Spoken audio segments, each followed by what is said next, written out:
Hello friends, welcome back. आज के इस वीडियो में हम पढ़ने जा रहे हैं कि किस तरीके से नॉट फॉर प्रॉफिट ऑर्गेनाइजेशन की बैलेंस शीट को बनाया जाता है और साथ ही साथ कुछ एडजस्टमेंट जो कि ज़रूरी हैं इनकम एंड एक्सपेंडिचर बनाने के लिए और साथ ही साथ बैलेंस शीट को बनाने के लिए उन एडजस्टमेंट को किस तरीके से किया जाएगा, इन चीज़ों को डिस्कस करेंगे। तो चलिए सबसे पहले समझ लेते हैं कि बैलेंस शीट का जो फॉर्मेट बनाया जाता है वो किस तरीके से बनाया जाता है। बैलेंस शीट ऑफ जो भी हमारा क्लब है या जो भी हमारी ऑर्गेनाइजेशन है उसका नाम लिखेंगे और फिर नीचे लिखेंगे एज ऑन 31 मार्च और ईयर जो भी बताएगा उसको हम लिख लेंगे। ओके, देन उसके बाद हम करेंगे क्या, उसके बाद फॉर्मेट बना लेते हैं। पहले इस साइड में, ये साइड तो वही है, बैलेंस शीट तो वैसे ही बनाई जाती है। लाइबिलिटीज साइड अमाउंट, यहाँ पर एसेट्स और यहाँ पर फिर से अमाउंट। जैसा कि आपको पहले बताया था हमने इससे पहले वाली वीडियो में कि इसमें हमें दो बैलेंस शीट बनानी होती है, एक ओपनिंग के लिए एक क्लोजिंग के लिए। तो लाइबिलिटी साइड में क्या आएगा, लाइबिलिटी साइड में आएगा capital fund. Opening balance sheet में कैपिटल फंड को निकाला जाएगा और क्लोजिंग बैलेंस शीट में इस कैपिटल फंड को लिखेंगे और जो हमारा सरप्लस होगा उसको इसमें ऐड कर देंगे। अगर डेफिसिट होगी तो उसको लेस कर देंगे। तो यानी ऐड लेस इसमें ही किया जाएगा और फिर इसका अमाउंट हम बाहर लिख देंगे। इसके अलावा अगर कोई और फंड है, जैसे स्पोर्ट्स फंड हो गया, टूर्नामेंट फंड हो गया, कोई भी रिलेटेड फंड होगा, उसको हम लायबिलिटी साइड में ही शो करते हैं। इसके अलावा और भी जो लायबिलिटी होंगी हमारी, फॉर एग्जांपल हमारे कुछ आउटस्टैंडिंग एक्सपेंसेस हो सकते हैं, आउटस्टैंडिंग रेंट हो सकता है हमारा, आउटस्टैंडिंग और भी कोई खर्चा, आउटस्टैंडिंग सैलरी हो सकती है। जो भी लायबिलिटी हमारी होगी उन लायबिलिटीज को हम लायबिलिटी साइड में शो करेंगे। या कोई इनकम आपको एडवांस में मिल गई तो एडवांस इनकम भी आपके लिए क्या है, लायबिलिटी है, उसको भी हम क्या करेंगे, लायबिलिटी साइड में शो करेंगे। ओके, देन फिर हम क्या करेंगे, एसेट साइड में जाएंगे। एसेट साइड में हमारी फिक्स एसेट्स आएंगी। फॉर एग्जांपल लैंड अगर होगी तो वो आएगी, नहीं तो बिल्डिंग आएगी, लैंड एंड बिल्डिंग वगैरह होगा तो वो भी यहाँ पर लिखा जाएगा। ठीक है जी। कोई डेप्रिसिएशन वगैरह होगा तो उसको उसमें से लेस कर देंगे, लेकिन वो कब करेंगे, वो सिर्फ क्लोजिंग बैलेंस शीट में ही करेंगे।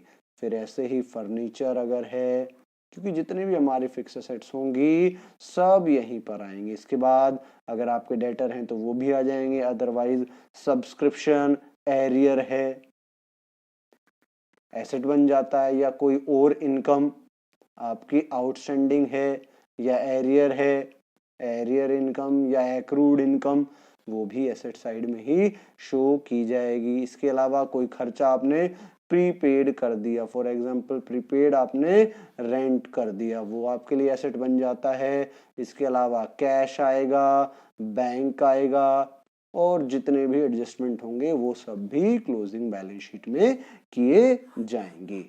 जब हम ओपनिंग बैलेंस शीट बनाएंगे तो सारी चीजें हमारे पास होंगी और हम कैपिटल फंड को बैलेंसिंग फिगर में निकालेंगे। जब क्लोजिंग बैलेंस शीट बनेगी तो इसमें ओपनिंग वाला capital fund as it is लिख देंगे और बाकी जो जो एसेट्स में चेंज होगा उनको चेंज करके लिख देंगे और अगर किसी एसेट्स में कोई चेंज नहीं आ रहा है तो उसको एज इट इज लिख देंगे। तो इस तरीके से हमारी बनेगी बैलेंस शीट। अब बैलेंस शीट बनानी है, हमें इसमें क्या करना है, बैलेंस शीट बनानी है, इनकम एंड एक्सपेंडिचर बनाना है।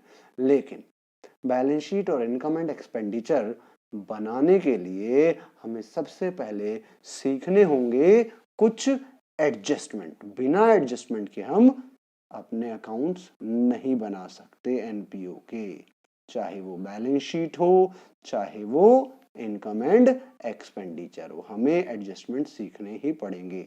तो चलिए आज हम सीखते हैं एडजस्टमेंट नंबर 1 और वो क्या है, वो हम सीखेंगे फंड बेस्ड अकाउंटिंग। किस तरीके से फंड की अकाउंटिंग इसमें की जाएगी। देखिए इसमें सिंपल सी बात यह है कि if there is any receipt and expenditure which is related to any fund। देखिए क्या लिखा है, कोई भी अगर रिसिप्ट है या कोई एक्सपेंसेस है जो कि रिलेटेड है किसी भी फंड से, then neither expenses nor receipt will be shown in the income and expenditure account. आपको इसको शॉर्ट में समझाते हैं। देखिए मान लीजिए हमारे पास है स्पोर्ट्स एक्सपेंसेस और स्पोर्ट्स की कुछ रिसिप्ट्स भी हैं। स्पोर्ट्स एक्सपेंसेस हैं 100 के, स्पोर्ट्स रिसिप्ट है 50 की, और बाकी हमें कुछ नहीं बताया गया। तो ऐसे सिचुएशन में क्या करेंगे हम, ऐसे सिचुएशन में ये कहां जाएगा, ये जाएगा इनकम एंड एक्सपेंडिचर अकाउंट की एक्सपेंडिचर साइड में, और ये जाएगा इनकम एंड एक्सपेंडिचर अकाउंट की इनकम वाली साइड में। बट बट अगर इससे रिलेटेड आपको एक फंड दे दिया, for example sports fund is given, sports fund दे दिया और साथ में क्या लिख दिया, स्पोर्ट्स एक्सपेंसेस लिख दिए और स्पोर्ट्स की रिसिप्ट लिख दी, तब ना तो ये ना ये और ना ये तीनों ही कहां नहीं जाएंगे, इनकम एंड एक्सपेंडिचर में नहीं जाएंगे, बल्कि ये सब के सब कहां जाएंगे, ये सब जाएंगे क्लोजिंग बैलेंस शीट की लायबिलिटी साइड में। कैसे, इसको समझ लेते हैं कि कैसे इसको करना पड़ेगा एक क्वेश्चन की हेल्प से। देखिए, how are the following items shown in the final account of a not for profit organisation. Tournament fund is 50,000, tournament expenses 15,000, receipt from sale of tournament tickets. ये टूर्नामेंट फंड हमें given है और इसी से related हमारे पास expenses भी हैं और इसी से रिलेटेड हमारे पास रिसिप्ट भी है। भाई अगर टूर्नामेंट फंड ना दिया होता तो ये होता इनकम और ये होता एक्सपेंडिचर, यानी ये रिसिप्ट वाला इनकम होता और एक्सपेंसेस वाला एक्सपेंडिचर में ले जाते, दोनों को इनकम एंड एक्सपेंडिचर में ले जाते। बट यहां पर टूर्नामेंट फंड दिया हुआ है, तो जब किसी भी काम के लिए स्पेशल फंड बना रखा है तब क्या करेंगे, ऐसे सिचुएशन में उस फंड से रिलेटेड खर्चों को उसी फंड में से घटाया जाएगा, उस फंड से रिलेटेड रिसिप्ट को उसी फंड में ऐड किया जाएगा। किस तरीके से देखते हैं, देखिए ऐसे सिचुएशन में क्या किया जाएगा, लायबिलिटी साइड में लिखेंगे टूर्नामेंट फंड। अब टूर्नामेंट फंड हमने देखा था, टूर्नामेंट फंड था हमारा 50,000 का। अब क्या करेंगे, जो टूर्नामेंट की रिसिप्ट है उसको यहीं पर ऐड कर देंगे। सेल ऑफ टूर्नामेंट टिकट्स हमारे पास था 20,000 और टूर्नामेंट का खर्चा यहीं से घटा दिया जाएगा। टूर्नामेंट का खर्चा है 15,000। सो हमारा आंसर बाहर लायबिलिटी साइड में कितना आएगा, 55,000। सो इस तरीके से हम टूर्नामेंट एक्सपेंसेस, टूर्नामेंट रिसिप्ट को सिर्फ कहां दिखाएंगे, टूर्नामेंट फंड में ही एड लेस करके इसको शो करेंगे। चलिए एक दो क्वेश्चन और देखते हैं ऐसे ही। देखिए इस क्वेश्चन को देखते हैं। How are the following dealt with in the final accounts of a not for profit organisation. Prize fund, prize का फंड दिया हुआ है 50,000, प्राइज अवार्ड किए गए 12,000। भाई प्राइज फंड से रिलेटेड एक्सपेंसेस है, इसी में से घटाया जाएगा। ये क्या है, मैच एक्सपेंसेस। भाई मैच तो अलग चीज है, प्राइज अलग चीज है, इसका मतलब ये दोनों तो लायबिलिटी साइड में शो किए जाएंगे, जबकि मैच एक्सपेंसेस हमारा कहां आना चाहिए, इनकम एंड एक्सपेंडिचर अकाउंट में।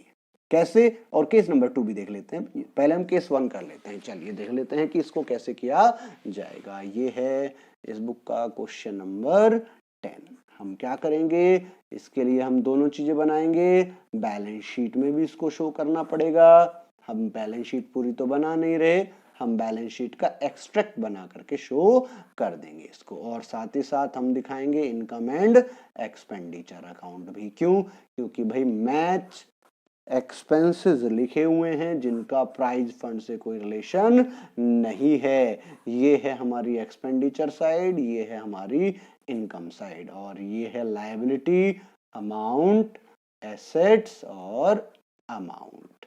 चलिए, हमने देखा था प्राइज फंड। प्राइज फंड था हमारे पास 50,000, ये तो बैलेंस शीट में आएगा। अब इसमें से हमने प्राइज अवार्ड किए थे, प्राइज अवार्ड किए हमने इसमें 12,000 के। सो बैलेंस शीट में हम लिखेंगे 38,000। मैच का एक्सपेंसेस यहां नहीं आएगा क्योंकि उससे रिलेटेड कोई फंड नहीं है, तो वो कहां जाएगा? वो इनकम एंड एक्सपेंडिचर अकाउंट की एक्सपेंडिचर साइड में ही शो किया जाएगा, और वो अमाउंट है 15,000। ये है क्वेश्चन नंबर 10 का केस फर्स्ट। अब हम इसका केस सेकंड समझते हैं। देखिए, केस नंबर 2 में मैच फंड लायबिलिटी में जाएगा, मैच एक्सपेंसेस मैच फंड है उसी में से घटाया जाएगा। इन्वेस्टमेंट लिखा हुआ ये तो एसेट्स है, फिर इंटरेस्ट मिला है मैच फंड इन्वेस्टमेंट के ऊपर, यानी आपने अपने मैच फंड को इन्वेस्ट कर दिया था तो उसमें इन्वेस्टमेंट की वजह से आपको इंटरेस्ट मिल रहा है। भाई फंड से रिलेटेड इनकम है तो कहाँ ऐड होगी? फंड में ऐड होगी। फिर आगे प्राइज अवार्ड किए, भाई इसके लिए तो कोई फंड नहीं है इस बार, ये नॉर्मल एक्सपेंसेस माना जाएगा। कैसे करेंगे इसको? चलिए देखते हैं। देखिए, इसमें हमें सबसे पहले दिया हुआ था मैच फंड, तो ये हम लिखेंगे लायबिलिटी साइड में, इनर कॉलम में 1 लाख रुपीज का है। देन मैच एक्सपेंसेस यहीं से लेस किए जाएंगे क्योंकि इससे रिलेटेड फंड हमारे पास है, तो इसी में से हमने इसको लेस कर दिया। फिर इसने हमें बताया था इन्वेस्टमेंट।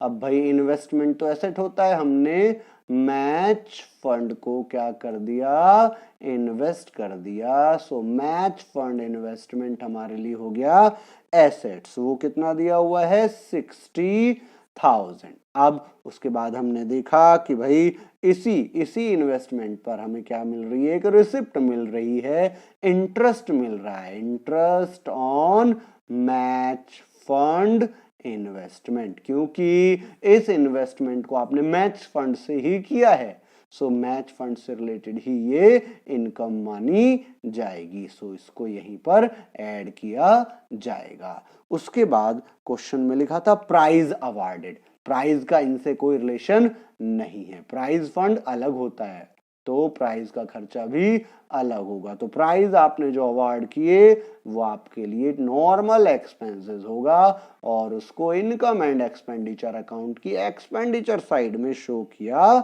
जाएगा। सो ये 19,000 आ गया और ये हमारा हो गया 68,000। सो इस तरीके से इन क्वेश्चंस को हम करेंगे। चलिए कुछ और क्वेश्चन देखते हैं।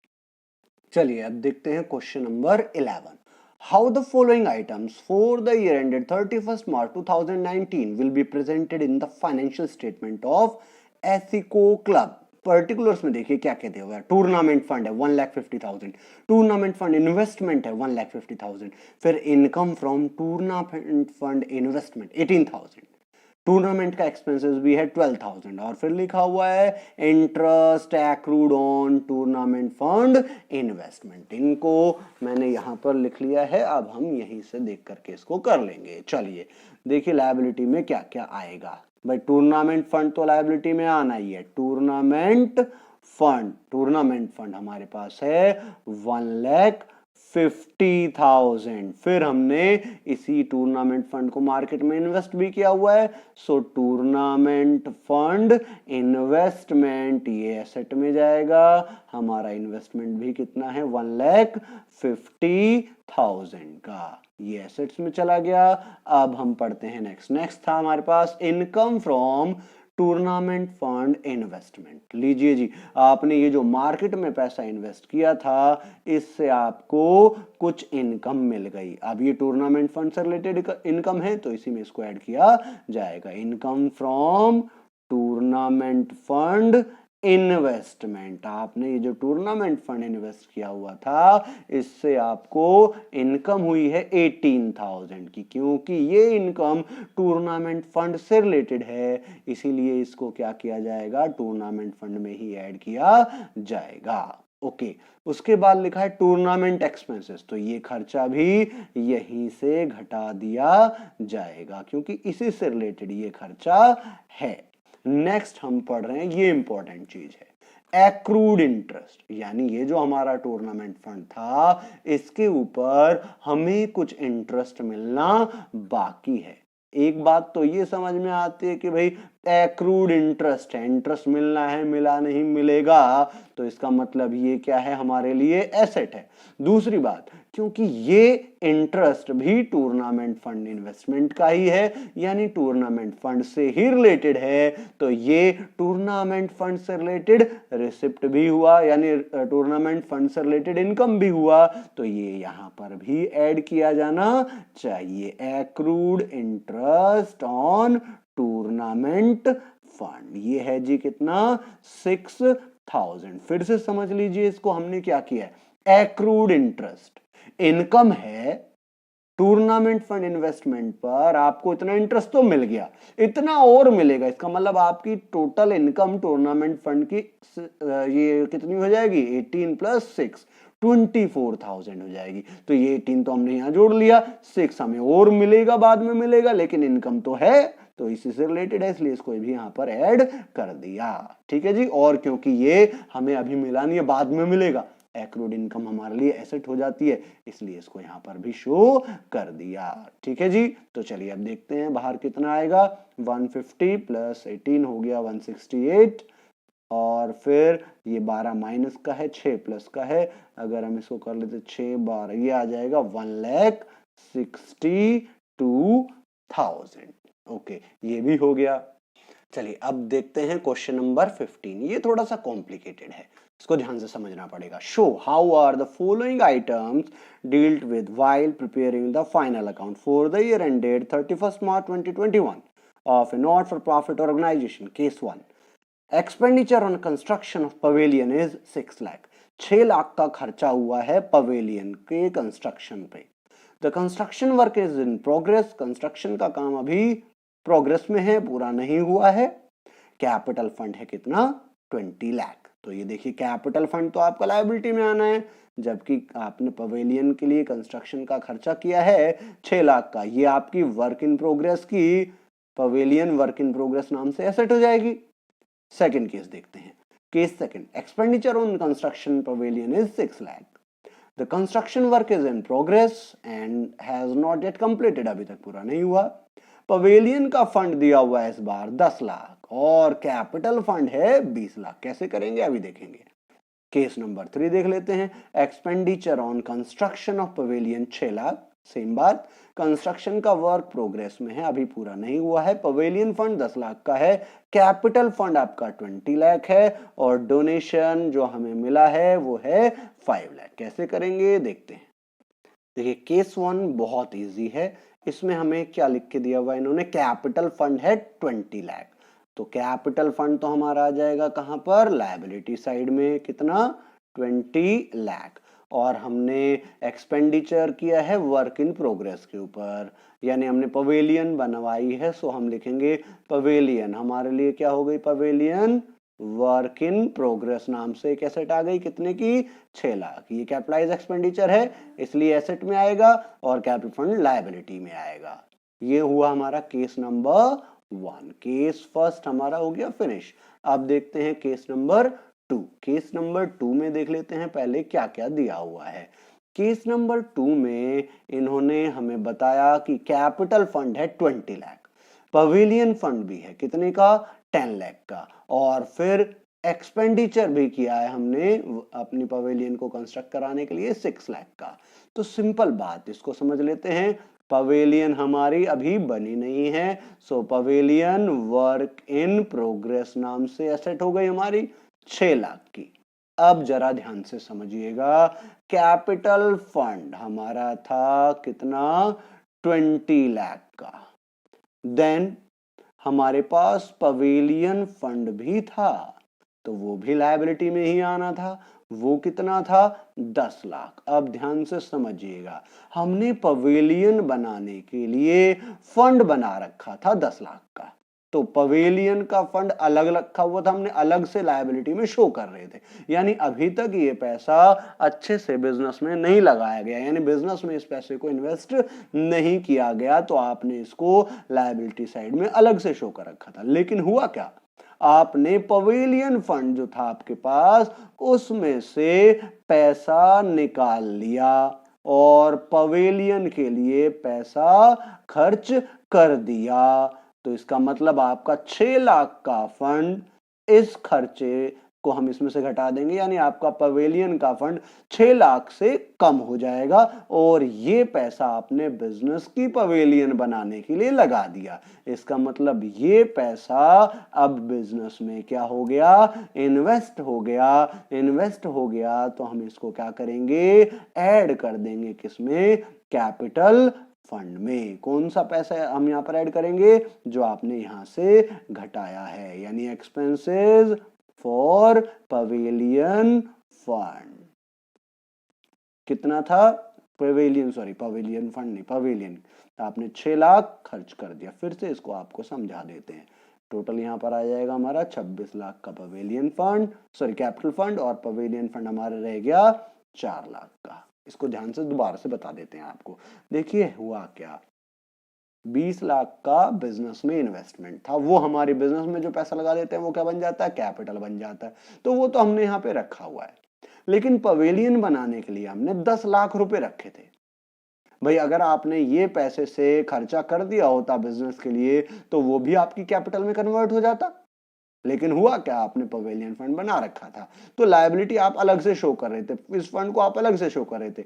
अब क्या किया आपने? इसी पवेलियन फंड के पैसे को 6,000 रुपए को यूज कर लिया बिजनेस के लिए, कंस्ट्रक्शन कराने के लिए। इसका मतलब ये 6 लाख रुपए आप बिजनेस में इन्वेस्ट हो गया, तो ये एक बिजनेस की क्या बन जाएगा? कैपिटल बन जाएगा। क्योंकि जो पैसा बिजनेस में इन्वेस्ट हो जाता है, बिजनेस में लग जाता है, वो बिजनेस की कैपिटल का पार्ट बन जाता है। दैट्स वाई हमने क्या किया? इस खर्चे को कैपिटल फंड में ऐड कर दिया। इसका मतलब हमारे बिजनेस में टोटल कितना पैसा इन्वेस्ट कर दिया गया है? 26,000। पवेलियन फंड में हमारा 10 लाख था, तो उसमें से हमने 6 लाख रुपया कंस्ट्रक्शन के लिए इन्वेस्ट कर दिया। तो पवेलियन फंड तो 4 लाख का बच गया, लेकिन जो पैसा आपने बिजनेस में लगाया वो बिजनेस में ही लगाया ना, बाहर तो नहीं गया। तो वो बिजनेस के कैपिटल फंड का पार्ट बन जाएगा और उसको हम क्या करेंगे? कैपिटल फंड में ऐड कर देंगे। सो इस तरीके से 26 लाख का कैपिटल फंड हो गया, 4 लाख का आपका पवेलियन फंड रह गया और 6 लाख हो गया आपका वर्क इन प्रोग्रेस का पवेलियन नाम से एसेट्स। अब चलिए देखते हैं केस नंबर 3 कैसे किया जाना है। केस नंबर 3 में देखिए केस नंबर 3 में हमें क्या क्या दिया हुआ है। केस नंबर 3 में इन्होंने हमें दिया पवेलियन पे वही खर्चा हमने किया है, फिर पवेलियन का फंड 10 लाख का दिया हुआ है, फिर कैपिटल फंड 20 लाख का दिया हुआ है, फिर हमें मिल गया एक डोनेशन। चलिए इसको लिख लेते हैं। कैपिटल फंड हमारे पास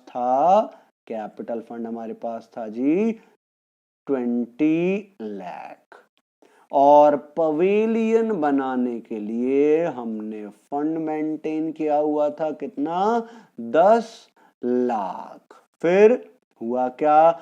हमने पवेलियन 6 लाख रुपए के लिए पवेलियन का खर्चा कर दिया। तो सिंपल सी बात है, पवेलियन फंड का खर्चा है, पवेलियन बनाने का खर्चा है, पवेलियन फंड से माइनस करेंगे, यानी एक्सपेंडिचर ऑन पवेलियन। चलिए जी, पवेलियन पे आपने 6 लाख रुपए का खर्चा कर दिया, तो 6 लाख रुपया आपने बिजनेस की एसेट पर लगा दिया। Pavilion work in progress, 6 lakh रुपया बिजनेस में इन्वेस्ट हो गया, तो ये किसका पार्ट बन जाएगा? अब हमारे कैपिटल फंड का पार्ट बन जाएगा, यानी एक्सपेंसेस ऑन पवेलियन किस में ऐड हो जाएगा? कैपिटल फंड में। कितना? 6 लाख। तो आपका कैपिटल फंड हो गया टोटल 26 लाख। लेकिन साथ में लिखा हुआ है डोनेशन आया पवेलियन के लिए। ओके, सो ये तो फंड से रिलेटेड इनकम है, सो यहां पर इसको ऐड कर देंगे। डोनेशन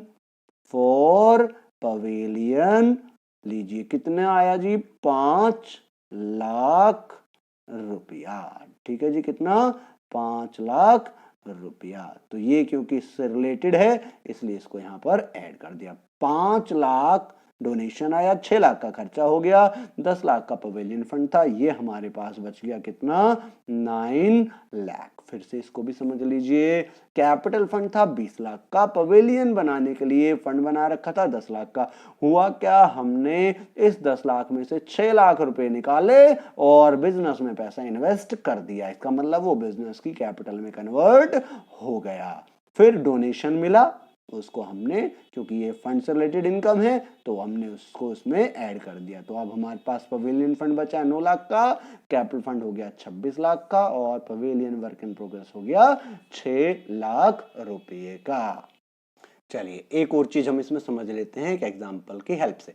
यदि expenses is more than the sum total of receipt end fund, मतलब क्या हुआ, चलिए एक एग्जांपल से इसको समझते हैं। टूर्नामेंट फंड है हमारे पास 1000 रुपीज का, टूर्नामेंट रिसिप्ट है हमारे पास 2000 रुपीज की, तो टोटल हमारा कितना हो गया? 3000। लेकिन टूर्नामेंट कराने में खर्चा आ गया कितने का? 4000 का। तो ऐसे केस में क्या करेंगे? ऐसे केस में हम टूर्नामेंट फंड को लेके जाएंगे। कहां पर लेके जाएंगे हम टूर्नामेंट फंड को? लायबिलिटी में। लायबिलिटी में टूर्नामेंट फंड लिखा हमने कितना? 1000 और टूर्नामेंट रिसिप्ट को यहीं पर ऐड कर दिया। टूर्नामेंट रिसिप्ट कितनी है? 2000। फिर हमारी नजर गई कि टूर्नामेंट का खर्चा कितना है, तो टूर्नामेंट का खर्चा कितना है? 4, लेकिन हमारे पास रिसिप्ट और फंड को मिलाकर के टोटल कितना पैसा है? 3000। तो भैया टूर्नामेंट का खर्चा, आप ध्यान से समझिए इसको, टूर्नामेंट का खर्चा आप इसमें से कितना पे कर सकते थे? 3000। तो 3000 तो यहां से बियर किया जा सकता है, तो टूर्नामेंट का एक्सपेंसेस 3000 यहीं से घटा देंगे तो यहां आ जाएगा नील। और बाकी जो एक्सेस खर्चा होगा उसको फिर कहां दिखाएंगे? इनकम एंड एक्सपेंडिचर अकाउंट की एक्सपेंडिचर वाली साइड में। भाई टोटल 4000 का खर्चा था, 3 का यहां से सेट ऑफ हो गया, जो फालतू बच गया वो कहां जाएगा? एक्सपेंडिचर में आ जाएगा। तो अगर हमारा सम टोटल रिसिप्ट और फंड का कम है और एक्सपेंडिचर ज्यादा है, देन एक्सेस, ध्यान दीजिएगा इस वर्ड पर, हमने यहां जो ज्यादा अमाउंट था सिर्फ उसी की बात की है, excess amount will be shown. Excess amount कहां दिखाया जाएगा?